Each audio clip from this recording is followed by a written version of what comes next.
Assalamualaikum warahmatullahi wabarakatuh. Bismillah, alhamdulillah, wassalatu wassalamu ala sayyidina Muhammad Rasulillah wa ala alihi wa sahabatihi wa man tabi'a sunnatahu wa jama'atah min yaumina hadha ila yaumin nahdah. Kita harus tahu orang lain selain NU yang ada di Indonesia. Man lam ya'rif asy-syarr waqa'a fihi. Man lam ya'rif asy-syarra waqa'a fihi. Barang siapa tidak mengenal kejelekan, jangan-jangan akan terjerumus di situ. Pertama, A, gerakan tarbiyah. Gerakan tarbiyah ini dimulai dari para pelajar, mahasiswa mengkaji kitab-kitabnya Hasan al-Banna, Said Qutb, Said Ramadan, Syekh Yusuf Qaradawi, diperkuat oleh lulusan-lulusan Al-Azhar, pola pikir, cara berpikir Ikhwan Muslimun, dan terakhir tarbiyah ini resmi masuk menjadi underbownya partai PKS. Ya, harus tahu saja ini.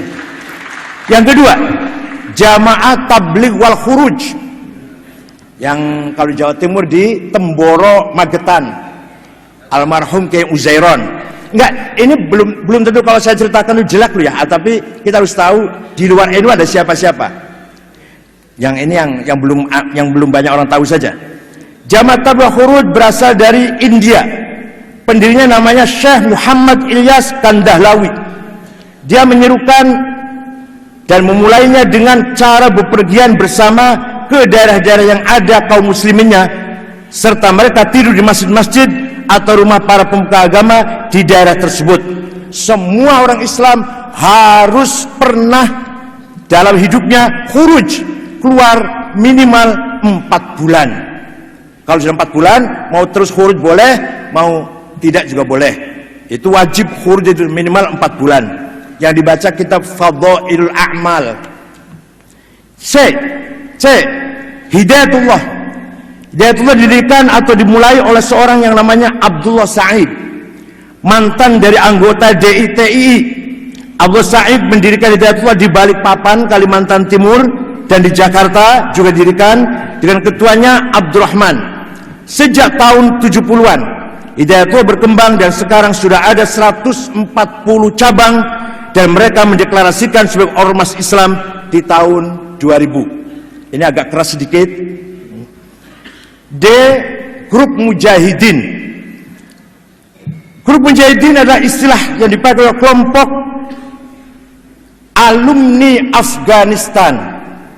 Jadi ketika Pak Presiden Habibie jadi presiden, memberikan ampunan kepada pelarian-pelarian politik, silahkan pulang, bebas, tidak ada sanksi hukum. Dan ini mereka itu aidina ilal bilad, pulang semua ke tanah air kita ini, dan menjadikan penyakit yang luar biasa, terjadi bom Bali dan bom di mana-mana. Mereka adalah kharijin Afghanistan.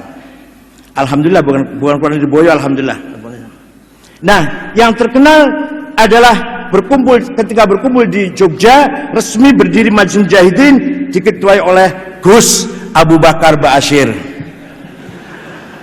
yang jenggotnya panjang itu. Dan biasanya orang kalau berjenggot tidak cerdas. Orang cerdas nggak berjenggot. Ki Ma'ruf Amin nggak berjenggot. Gus Dur, Pak Nur Khalis Majid nggak berjenggot. Pak Nuh nggak berjenggot. Orang cerdas semuanya.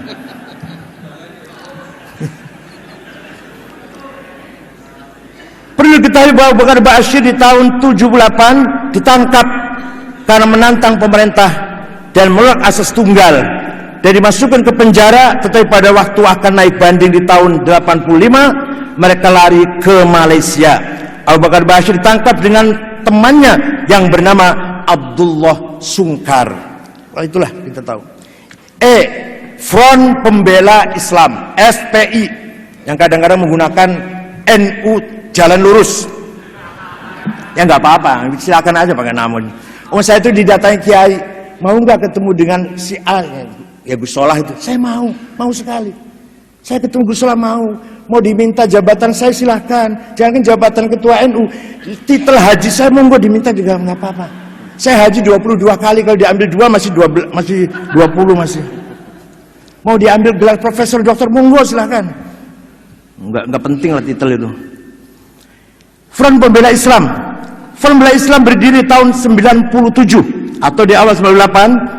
Tidak tahu siapa yang sponsori, tetapi bersamaan dengan adanya PAM Swakarsa yang waktu itu bermarkas di Masjid Istiqlal, gerakan-gerakan yang akan menggagalkan sidang umum MPR dan DPR. Tetapi ada lagi satu versi lain yang mengatakan bahwa asal mula terbentuknya Front Pembela Islam setelah terjadi kerusuhan di Jalan Gajah Mada di Jakarta, dan juga ada lagi katanya dibentuk oleh beberapa orang dari militer. F. Hizbut Tahrir, HTI. Ini harus tahu juga. Hizbut Tahrir dilahirkan, Hizbut Tahrir adalah bahasa Arab dari Partai Pembebasan atau Kemerdekaan. Hizbut Tahrir didirikan tahun 52 oleh Taqiyuddin An-Nabhani di kota Haifa di Palestina. Taqiyuddin An-Nabhani mendirikan Hizbut Tahrir untuk kemerdekaan Palestina. Waktu itu tidak banyak orang merespon kegiatan tersebut. Juga pada waktu itu kota Haifa masih berada di bawah kerajaan Jordan, sehingga mereka mulai bergerak di dunia Arab, misalnya di Mesir, Lebanon dan sebagainya. Di Hizbut Tahrir di Mesir, Hizbut Tahrir ditolak, tidak diakui. Begitu pula kita tidak tahu kapan berubahnya Hizbut Tahrir. Kegiatannya berubah menjadi dari pembebasan Palestina menjadi berubah bermaksud mendirikan khilafah. Awal mulanya berdiri targetnya hanya memperjuangkan kemerdekaan Palestina. Sekarang sudah berubah iqamatul khilafah, ingin mendirikan khalifatul muslimin, amirul mukminin. Entah kapan itu mulai berubah itu. Ada seorang namanya Abdul Qayyum memulai gerakan kekhalifahan tersebut dengan menerbitkan buku-buku tentang ekonomi di zaman khalifah. Ketika zaman Abu Bakar, Umar, Utsman, Ali, Abdul Aziz, ekonomi yang maju, masyarakat sejahtera, maka Indonesia kalau ingin, atau kita umat Islam kalau ingin sejahtera, harus kembali pada sistem khilafah. Walhasil itulah Hizbut Tahrir. Hizbut Tahrir mendapat surat keterangan terdaftar dari Kementerian Dalam Negeri kita. Dan katanya Kementerian Dalam Negeri mendapat rekomendasi dari Kementerian Agama dalam mengeluarkan surat keterangan terdaftar tersebut. Ini banyak sekali kalau dibaca, singkat-singkat saja. G. Syiah. Jangan dikira saya orang Syiah lu ya. Syiah di Indonesia menurut cerita diawali di kota Bangil, kurang lebih 60 km dari Surabaya, di desa Kenep. Dimulai atau didirikan oleh Said Hussein Abu Bakar Al-Habsyi dan Hadi bin Hadi dan Dr. Suherman, Dr. Masduki Sulaiman. Mereka mendirikan YAPI, Yayasan Penyiaran Islam. Pada mulanya yayasan tersebut betul-betul menyiarkan Islam, tetapi setelah Hadi bin Hadi, Dr. Masduki, Dr. Suherman keluar dari yayasan, maka Said Hussein Abu Bakar Al-Habsyi mengikuti ajaran Syiah. Disinilah mulanya pergerakan Syiah, dan ini pada tahun 50-an. Hussein Abu Bakar Al-Habsyi aslinya dari Ormas Islam yang didirikan di tahun 1904 yang namanya Jam'iyah Khairiyah. Sampai hari ini YAPI masih ada di kota Bangil dan membuka sekolah-sekolah di sana, dan mereka itu juga membuka sekolah di Bondowoso, Jawa Timur. Hussein Abu Bakar Bashir pernah duduk di konstituante di Partai Masyumi. Yayasan-yayasan, banyak sekali yayasan Syiah. Walhasil Syiah juga bahaya, hanya belum darurat. Kalau Wahabi sudah darurat, kalau Syiah baru harus diwaspadai. Kalau kuat bahaya.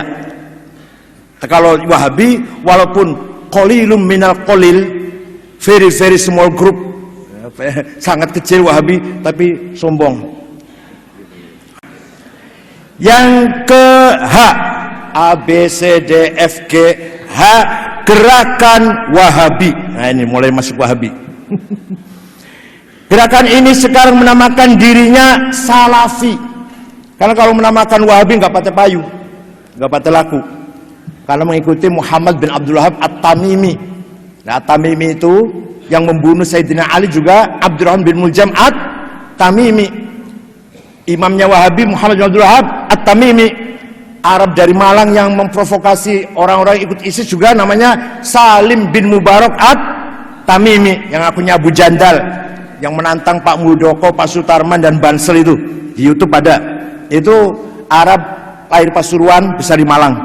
Salim bin Mubarak At-Tamimi.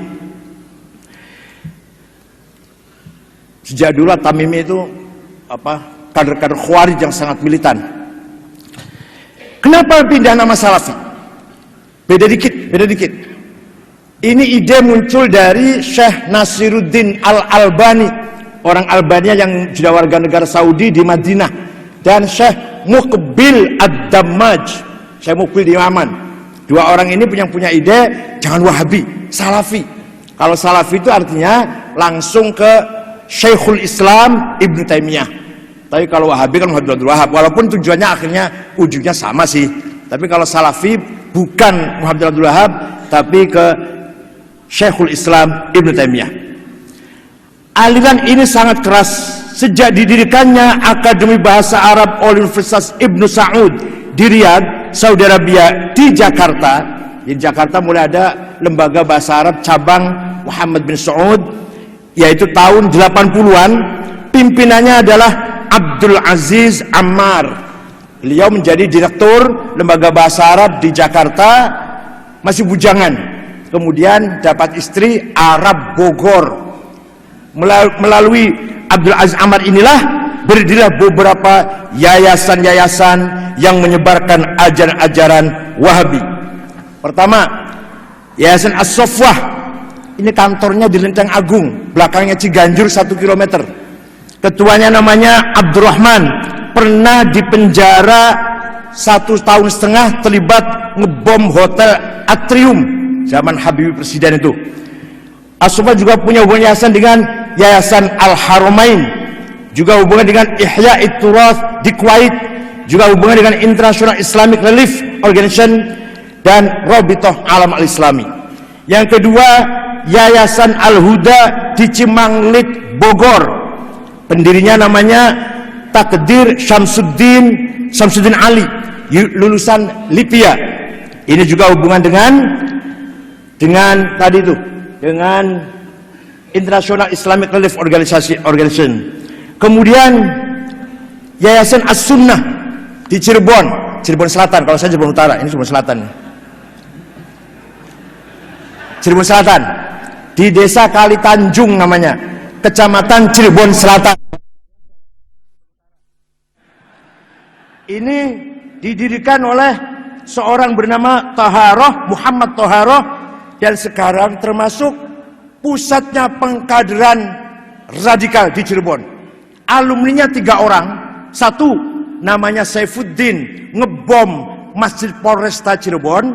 2 Sarifuddin dari Desa Manis Selor, Kecamatan Jalaksana, Kuningan, ngebom Ritz-Carlton yang bawa pot bunga masuk ke hotel, di dalamnya ada bom.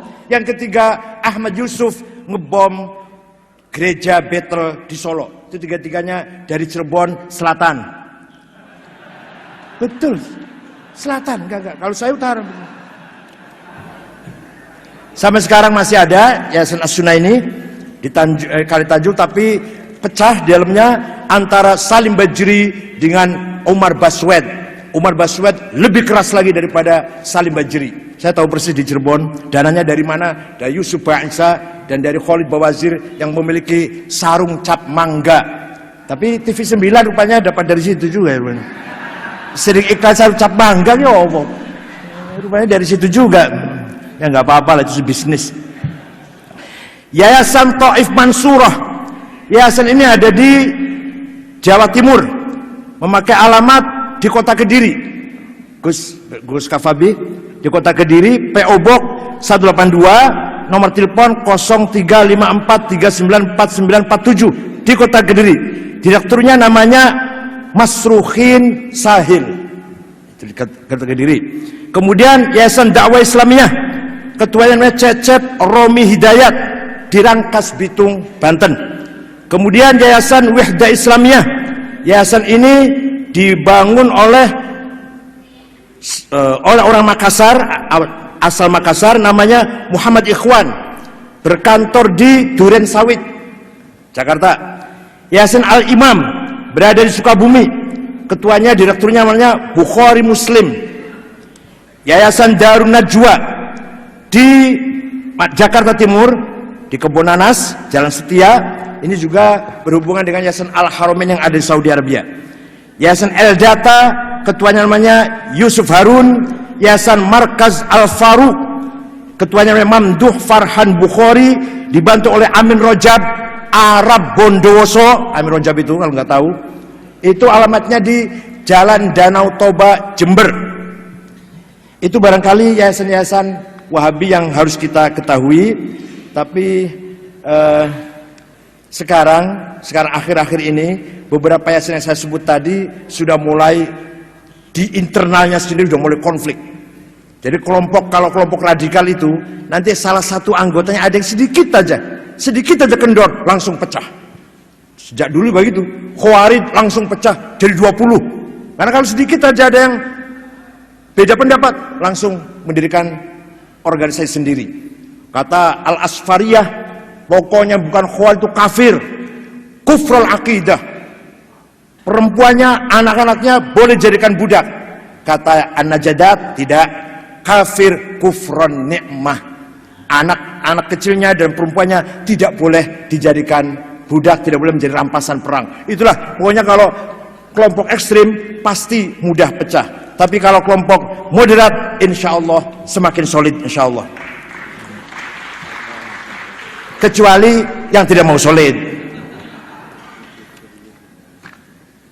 Ya, jaringan-jaringan Wahabi ini sangat banyak sekali. Semua data-datanya ada sama saya.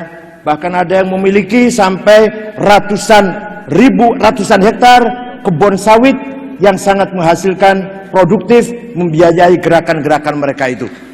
Ini ada yang kebun sawit, ada yang punya kilang sumur-sumur minyak juga, ada yang punya koperasi sangat kuat, dananya dari Kuwait, dari kedutaan Kuwait, dibangun pada Agustus tahun 2001 dengan dana yang sangat luar biasa. Walhasil inilah ghair nahdiyin.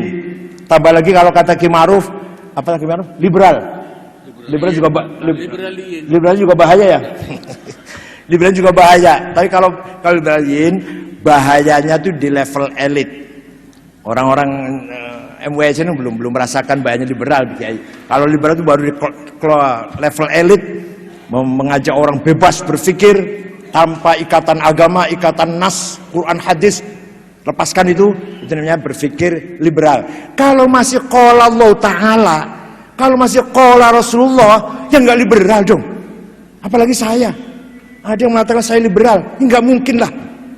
Oh, saya ini, ilmu saya ini nggak keluar dari Fathul Mu'in, Fathul Wahab, Ghayatul Wusul, Alfiyah, apalagi Jamul Jawame, nggak keluar dari tarikh, ilmu kalam, nggak keluar di situ. Saya nggak pernah baca bukunya orientalis, saya nggak pernah baca bukunya Godsiher, Herbert Spencer atau Will Durant, nggak pernah saya baca buku. Yang saya baca itu bukunya Kitab Imam Asy'ari, Bakilani, Haromen, Ghazali. Yang saya baca lagi Ibnu Arabi, Al-Hallaj, dan itulah walhasil. Yang saya baca ilmu kalam, tasawuf, filsafat Islam Ibnu Sina, Farabi Kindi, kemudian fikihnya Fathul Mu'in, Fathul Qarib, sampai saya hafal Fathul Mu'in sampai agak hafal lah. Terutama bab jihad saya hafal Fathul Mu'in. Faslun fil jihadi wa huwa fardu kifayatin marratan fi kulli am wa anwa'uhu arba'atun itsbatu wujudillah wa iqamatu syari'atillah wal qitalu fi sabilillah wa daf'u darari ma'sumin musliman kana aw muslim bil it'ami wal iksai. Ketua PBNU harus hafal Fathul Mu'in. Enggak guyon. Walhasil saya bukan Syiah. Saya bukan liberal. Saya masih khazanah keilmuan saya. Nggak pernah saya baca bukunya orang Syiah, nggak pernah. Artinya mengkaji dengan tekun, nggak pernah. Yang saya kaji dengan tekun itu Karang Asy'ari, Ghazali, Baqillani, Haromen. Kalau kita kontemporer ya Dr. Ali Samin Asy'ar, Ahmad Amin. Alhamdulillah, wad'una muhim, wad'una mahbub wa marhub fi, awda'una mahsudah. Karena kita perannya penting, dapat simpati dari semua pihak, maka kita pasti mahsudah, banyak yang hasud dengan kita. Tapi apapun yang kita hadapi, kondisi situasi apapun, harus kita hadapi dengan percaya diri. As-Sufi ibnu Waqti, Sufi adalah anak zamannya. La launa lahu, launuhu launu ina'i. Orang Sufi tidak punya warna tertentu, seperti air, kalma'i, la launa lahu. Seperti air gak punya warna, warnanya launuhu launu ina'i. Artinya orang Sufi siap hidup di zaman apa saja, kondisi apa saja. Ini namanya ilmul ahwal. Namanya ilmul ahwal dalam tasawuf, baqo, fana, khauf, roja, talwin, tamkin, ghaibah, hudur, mahu, sahu. Itu kita praktekkan dalam keseharian masyarakat kita.